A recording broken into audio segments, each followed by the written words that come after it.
It's a two-handed job. With Sanctuary of Reality, my comic review series. Time now for Cerebus issue 210, the 10th chapter of Guys.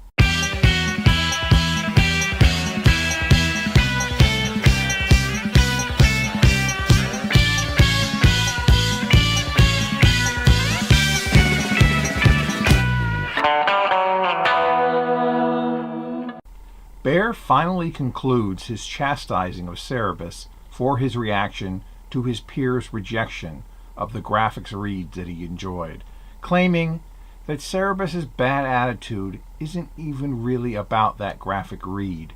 It was all about the fact that Bear was ahead and was going to win the game of 5-bar gate they were playing. Bear gets back in the net and allows Cerebus the chance to finish the game like a man, and Cerebus immediately calls time in and shoots a goal before he's fully ready. Bear begrudgingly allows it.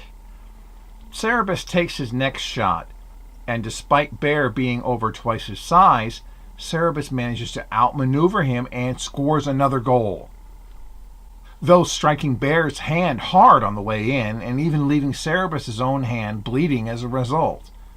It all comes down to the last shot. Cerebus bounces it on his racket for a moment or two, then strikes Bear with a body blow. It nearly goes in, but Bear makes a last-second dive and hits it before it can bounce in twice, injuring his hand again in the process. The tension is palpable, but Cerebus reacts the right way, calling Bear's move a great save. The pair then have a great laugh over beers later.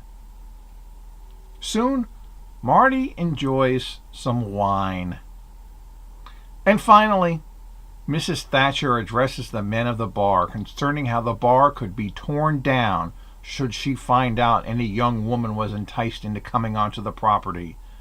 As she does this, one such young woman stands in visible distance outside the window, stripping behind Mrs. Thatcher. What will be the reaction of the men of the bar to this tantalizing vision? H.R. Wasserman, the girl doing the striptease, is based on H.R. Watson of the Paul Pope sci-fi independent series THB. The bar scene at the end includes cameos by a parody of Genital Ben and Tug of the Mark Hempel series Tug and Buster.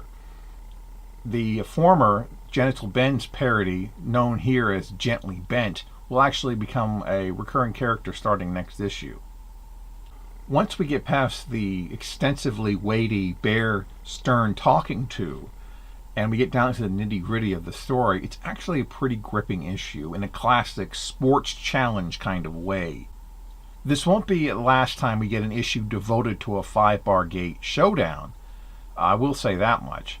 But this one is extremely well choreographed. It's all just one match between the pair, and it's spread out really nicely, and I think it works tremendously. I may have had some concerns with all the setup in the last two issues, but I think this issue pays it off brilliantly and puts Cerebus the character in a very good place where he's been on the outs and miserable for so long. Now he's accepted in one of the guys. As such, Bear making the save is the core moment of this particular phone book, and considering how it changes things and makes Cerebus one of the guys, it's a very good determination of that being the crux, the very nexus and principle of the whole storyline.